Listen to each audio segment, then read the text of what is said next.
Hello, everybody. Get off my lawn cards. I'm Dan. Welcome in episode 66. This is the post national report. We spent Wednesday through Sunday at the National in Cleveland for the 2024 NSCC. And today, what I want to do, SCV style, is put some thoughts up on the board. 12 different thoughts that I had on the national. Some good, some not so good. I just kind of I try to be very um, down the middle when it comes to evaluating the show. I think there are some people that are really always positive no matter what happens, and then I think there are some people that are always negative no matter what happens at the national. So I wanted to bring kind of the person, just kind of a neutral opinion, if you will, on the national. What was good about it? What was bad about it? And try to bring the facts to the national. And so that's what I plan on doing with my handy dandy whiteboard. So let's get to it. Number one, busy. Everything was very busy at the national. There was lots of traffic. There were lots of people. There was talk on blowout cards on their forums that the fire marshal almost shut things down on Friday. It was so busy. There's so many people. That's to be expected right now. The hobby is definitely hot. The people that, months ago said, oh, card shows are dead, the hobby's declining, dead wrong. I'm curious to see what the attendance numbers are going to be at the national. I don't think they're very good at counting, but I would say that this national was as busy as Chicago last year, for certain. Everything was just busy. It was one of the busiest shows I've ever been to. Lots and lots of people that were competing for spaces at tables, at dollar boxes, you name it. It was crazy. Sunday, as I showed in my previous video, things were a little calmer. Things were a little less busy. I would say the attendance was probably half of what we saw on Friday, which was just a madhouse. But it was just a really, really busy show. And it's a very positive sign that the hobby is in a good place as far as if you look at it as a business. Okay, it's doing very, very well. Second thought, space. The National, when it's in Cleveland, really does a very good job of providing space for the show. What I mean by that is aisles are very big. My brother AK Endless Sports Cards talks about this on his channel. There's lots of space between the aisles so you could move around, especially Friday, Saturday when things were crazy. It was even hard to move around then. I don't know what Chicago's going to look like next year. But the lanes were wide. There were large areas where you could sit during the day. They had a lot of tables set out, which I think was really smart by the people that planned the National. Hopefully they can do the same in Chicago because Chicago is notorious for not having anywhere to sit. And hopefully they will take the lessons from Cleveland and apply it. I certainly hope so. They had a lot of food trucks there where you could get food. There was it was kind of mixed praise for the food trucks. Some people thought the food was very good. Some people didn't. I didn't get food from there. I always just kind of brought in snacks and stuff. But definitely Chicago does have the National, from what we understand, for the next 3 years. They can learn some lessons from Cleveland as far as how to utilize space and provide a good environment for collectors. There's a lot of older collectors that they need some time to sit, me included. But that's sometimes too you could have some really good conversations at those tables over cards. I ran into 3 guys from the New Jersey area, and we talked for like 10 minutes just about baseball and basketball, and it was fun. And those are the kinds of things that kind of add to your national experience. So space was really good. I give Cleveland a thumbs up on space. The IX Center is a very good venue for space. Much better, I think, than Chicago has been. Okay, number 3, bathrooms.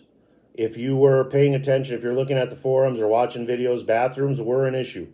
You did have to wait in line for bathrooms. The IX Center did not have a ton of them available.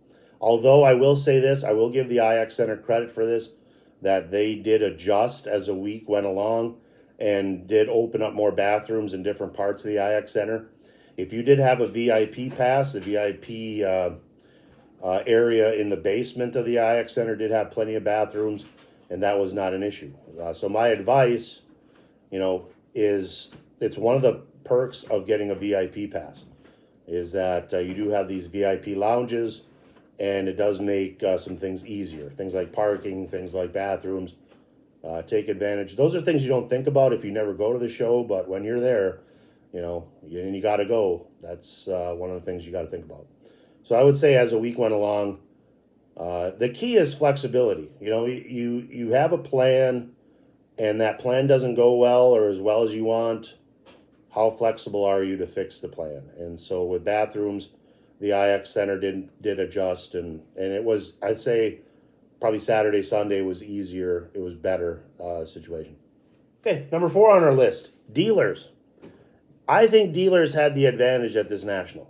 There were so many people that dealers will make deals with you. That is one of the misconceptions of the national, is that, oh, dealers sell for stuff higher than comps and stuff. They wouldn't make any sales that way. Okay, dealers, there are some dealers that do charge higher prices. That is true. But you know what? Those guys take a lot of that stuff back home with them. All right. The dealers that make money at the national are somewhat flexible on prices, and they price things to move. But they're not going to give it away because they don't have to. If you look at guys like CJ Stroud and Anthony Richardson, a lot of Anthony Richardson talk at this national, Wemby, they can charge full price for those, and they should. Because those are the hot names in the topic, or in the hobby, not topic, in the hobby. If you're looking to buy those cheap and flip them, you're not going to do that right now. Think outside the box. Look at players that, maybe they got low expectations going into their seasons. Those are the guys you're going to make money on. You're not going to buy an Anthony Richardson, like number to 10, for like 50% of comps, and then you're going to be able to flip it. That's just not rational. It's not going to happen. Okay, so the dealers definitely had the upper hand in negotiations during the national because of the number of people. If you didn't want to buy the card, somebody was going to come down the pike a half hour later and buy that card. And that's the way it was. There's just that many people. There was that many buyers, consumers, and the dealers can just sit back and say, hey, this is the price I want. And they'll, like I said, they'll work with you. We talked about this, I think, last year after the national. If you bundle things, if you buy, let's say, $200 worth of stuff from a dealer, he'll probably automatically knock down $10 to $20 off that. The last day I was at the national, I bought stuff. The guy knocked off like $5 or $10 for a stack of cards. Not a lot, but that stuff adds up if you make tens of deals in the days you're at the national. But dealers definitely have the advantage. The hobby is really hot right now. There's a lot of people that are in it, and when you have a lot of consumers that want the same cards, the dealers don't have to really make deals because somebody else will come along and buy it, and they know that, and that's the way it is. Next topic: kids at the national. When I first started going to the national, this was way back when it was in Baltimore last time. There was a real concern that the hobby was not being available for kids, that there just weren't a lot of kids collecting, and that was a problem for the future of the hobby. Okay. But what I'm seeing more and more at every national that I go to is that there are more and more kids involved in the hobby. I will give Topps a lot of credit for this. Topps has done a pretty good job over the years at the national at getting kids involved. They have breaks, they have pack wars. The guy that does it, I can't remember his name offhand, but he's really enthusiastic about it. He gets the kids involved. He does a really good job. And I will say this, I think there's a lot more kids currently in the hobby than there was 10, 12 years ago, and that's a good thing. That's hopefully will ensure the future of the hobby, especially for the businesses that are involved. I will say this, I think a lot of the kids are kind of in it as a business, though. They all got their little Zion cases that they travel with, and they've got enough cards in some of those cases to pay for a year or two of college education. I just wonder how long they're going to stay in it if they're doing it just for profit. Because eventually it's like any other thing. There's cycles in the hobby. There's ups and downs. And when we hit a down period, how many of these kids are going to stay in it? That'd be the one thing I'd have as a concern. But there are a lot of kids collecting, and maybe not collecting is the right word. Maybe there's a lot of kids that are flipping stuff. and they have their little Zion cases, and but there's a lot of skills you can learn from doing that. Negotiation, talking with people. Those are uh, what are called soft skills. Those are skills that are hard to learn out of a textbook. Those are things that you can learn on your feet. And so that's not necessarily bad either. But for the future of the hobby, you want kids collecting things they like, developing PCs, that personal collections or player collections. Not just buying a card. Oh, I bought it for $100. I sold it for $125. You know, that gets old in a hurry, and if you don't make money, that doesn't last very long either. Especially for the big dollar cards some of these kids are carrying around. So, kind of mixed results with kids. You know, if you're leave a comment in the comments, what do you think about kids in a hobby? But there's definitely a bigger presence of kids in a hobby than there was 10, 12 years ago. No doubt about it. And I think the big companies are doing a good job encouraging that, which is good too. Okay, topic 6, women in the hobby. Once again, very similar to kids. 10, 12 years ago, you didn't see any women at all at the National, maybe a handful. But now, every year, you see more and more women at the National that are collecting. They're not just there, Fanatics has talked about wanting to grow the hobby 10x. Okay, that's kind of their thing that they've talked about since Ruben took over with Fanatics. And a very quick way of increasing the hobby a couple times over anyways is getting more and more women involved. And right now, with the success of, like, let's say a Caitlin Clark, that's drawing more women into the hobby, girls that want to collect Caitlin Clark, and that will transfer to wanting to collect other female athletes, I think. And so women in a hobby, that's grown as well, slowly but surely. You have more and more women in their hobby, and that's a good thing. People say, oh, the National, that's all just guys. That's changing. It's changing slow, but it's happening. And like I said, if you want to grow the hobby, you have 50% of the population that doesn't collect a lot. Get them involved.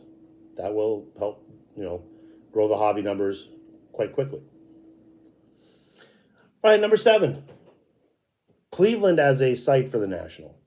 We have been to Cleveland at 3 different times, and we like Cleveland as a venue. Unfortunately, this might be the last time it's in Cleveland. That's kind of the fear, is that Chicago's going to have the next 3. We know that based on intel that we got at the National. But Cleveland, this might be the last time. The IX Center, it's a great venue. Lots of parking, lots of hotels in the area. We were really looking forward to Cleveland. And Cleveland, the actual National did not disappoint in Cleveland. Our hotel did. We had a hotel that we had a couple times, and that didn't work out as well as we expected. But we did get a lot knocked off our hotel price, so we were happy about that. More money we could use to buy cards. But Cleveland as a National, if it never goes back there, it'll be a little bit sad, because it's been really good to us. We've had a lot of fun in Cleveland, and so if you're in that area, it's been a really good place to be. Hopefully they get it in a few years. So Cleveland's been a good venue for us. Next topic, Sundays at the National. We get questions about this once in a while. What are Sundays like at the National? It is the last day of the show. The questions that come up, number 1, is there a lot of people there on Sundays? We did not notice there was a ton of people there on Sundays, probably half, maybe less than what we saw on Friday or Saturday. Friday and Saturdays are madhouses at the National. It's crazy. Sunday, the number of customers much, much less. Second question that comes up about Sundays, are there a lot of deals on stuff on Sundays? The answer is not really.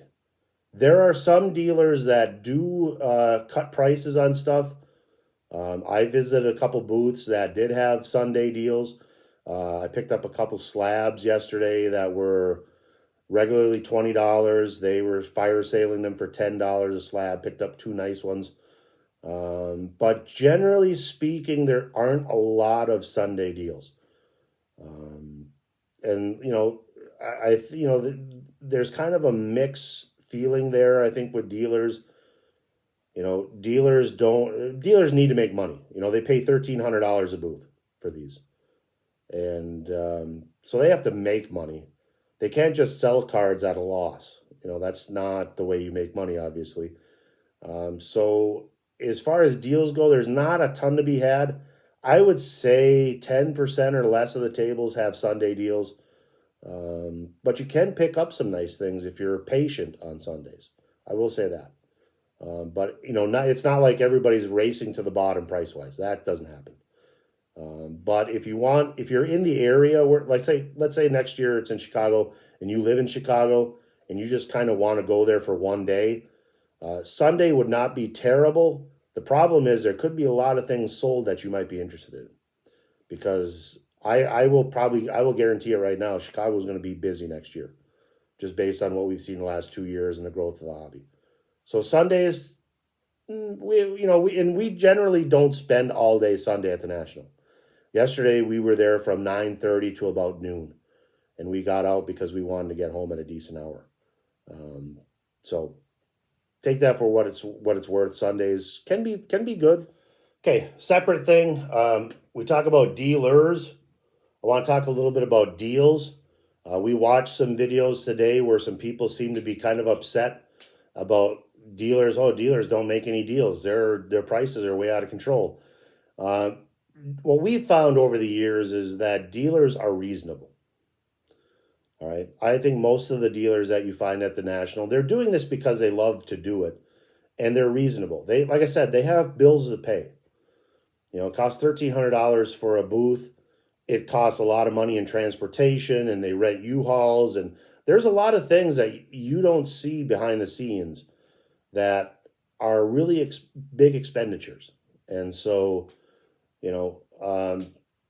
I think the more you buy, the more that you're going to get a deal. I saw a deal made on Saturday where this guy just started cleaning out cases. He was just buying whole rows of cases. And that was, that case you can knock off a few bucks. If you're just going to buy one card off a person, you can do some negotiating. That happens. If you know your comps, and if the dealer got a good deal on that card to start out with, you can shave off a few bucks. But don't and I've said this in other videos, if there's a $100 card and you say, hey, can you take 20 for it? You're not going to get that. And so don't complain about it when it doesn't happen. All right. But reasonable things, I made a couple small deals with dealers, and there were times where they knock $10 off a card or something like that. I didn't do a lot of that this year. Last year, I think I did a lot more of that. And so, things went, the deals are there. Understand that reasonable offers can be accepted. And if it's not your card to sell. If a dealer has a lot of money into it and, doesn't want to sell it, they want to bring it home with them, that's their choice. It's not yours. So understand that. And that's true. That's true pretty much of any card show. You can go to a 40 table card show and find that, where you can make deals with the people. Just have reasonable expectations. That's okay. Number 10, influencers. A lot of influencers at the National, their videos, their names, you probably know. Some people are really annoyed by that. Sometimes I'm annoyed by that. At the National, you don't have to have any contact with influencers whatsoever if you don't want to. There's plenty of guys that, they own a small shop in Indiana or Chicago or somewhere like that where you've never heard of them, and they have great deals, and they're really good people, and they're not on YouTube every day, telling you what to buy. And, I made this $100,000 deal, blah, blah, blah, blah, blah. Some people, I think, are turned off by the National, thinking like influencers run the National. That's not true. You'll see them at the National. They're hard to miss because they have camera people that do all their work for them, do all the editing, etc. But if you're turned off by influencers, you don't care for influencers, just understand they don't run the national. All right, they don't run the national. So you might see them, but they're not that big of an influence. Trust me. At the okay, hitting the home stretch, we're at number 11 of 12. A dozen suggestions, dozen thoughts on the national. Number 11 is suggestions. There's a lot of corporate influence at the national. You know, you have Panini, you have Upper Deck, you've got Tops, you've got the auction houses, you've got PSA. You know, you've got all the heavyweights that are there representing at the national. And one of the things that we learned over the years from like a Tops is that they do take suggestions. You know, they do take suggestions. Like years ago, we used to do Tops redemptions where you buy wax, you bring it to the Tops booth, they take off the plastic, they give you some free packs. And they just botched it all the time. And what we would see is that one person would be working or two people would be working, 7 people would be on their phones doing nothing, and the lines would take forever. So we just kind of quit on that. We're just like, no, we're not doing this. We're not spending hours in line. And Tops is not doing a very good job. I will give Tops credit. They heard people, I think, complain about the redemption lines. And what I saw, and you can put comments, you know, leave me a comment in the comment section about this if you did redemptions. I think the lines move much faster now. And a simple answer to that is manpower. You know, we were at a Tops get together.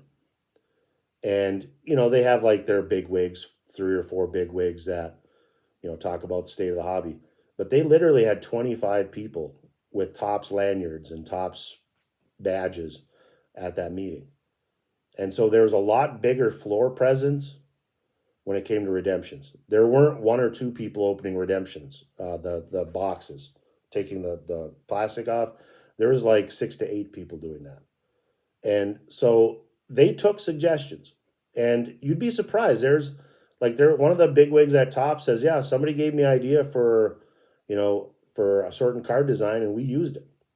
So suggestions, even though these are, you know, corporate entities or whatever, if you think you have an idea that is worth looking into, you know, don't be afraid to mention it.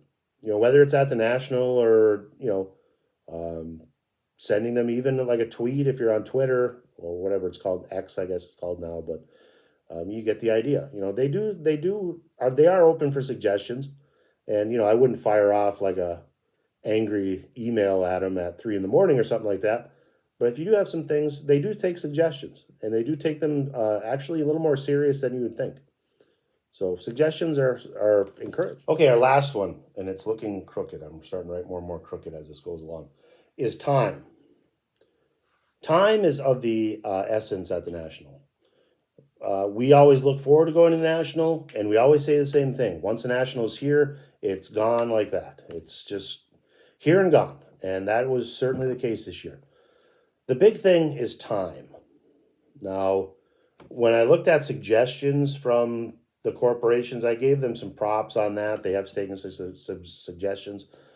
Things aren't perfect at the National. There's just so many people at this year's National that I think it was really overwhelming for everybody, including the corporate booths.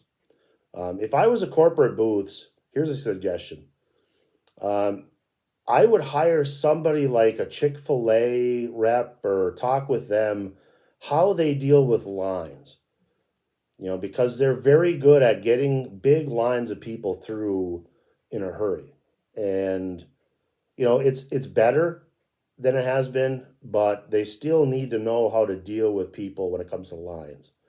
We had a thing with Manny Ramirez that they just Tops, you know, like a meet and greet with Manny Ramirez, which was really cool, great thing, but Tops just kind of botched that as far as how to do it.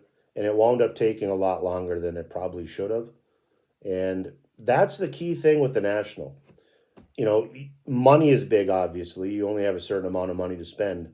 But time is very important, too.